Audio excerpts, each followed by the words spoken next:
Attorney Galicia, Yes, Your Honor. ako, just to set the record straight, Madam Chair. Klarong-klaro, Madam Chair, sa pandinig ko, kahit na yung tenga ko ay sira na ito sa kakaputok ng baril, dinig na dinig ko sinabi ni Attorney Galicia kanina na tinawagan siya ng certain Alan.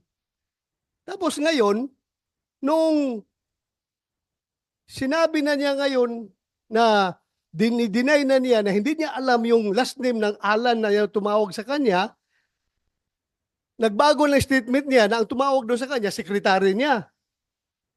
Hindi ba halata, attorney, na umiiwas ka? Dahil kung si Alan ang tumawag sa iyo, sigurado yan, Alan de la Cruz. Lalabas yan sa cellphone mo eh. Hindi ka man magpunbok ng first name lang. May plus name yan, Alan de la Cruz. Ngayon, nung tinanong ka kung anong family name ni Alan, nagbago ng istorya mo. Sabi mo na, ang nagtawag sa iyo, yung sekretary mo.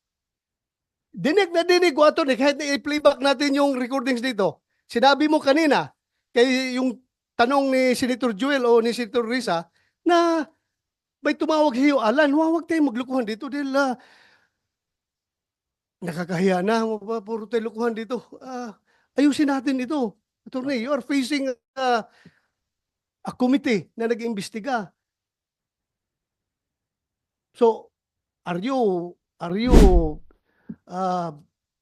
holding on to your next second statement na hindi si Alan tumawag sa iyo?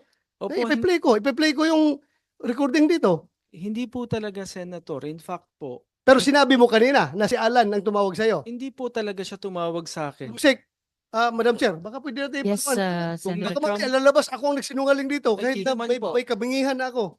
Comsec, para lang mapalagay ang loob naming lahat, no? Paki-provide sa amin yung portion na yun ng transcript.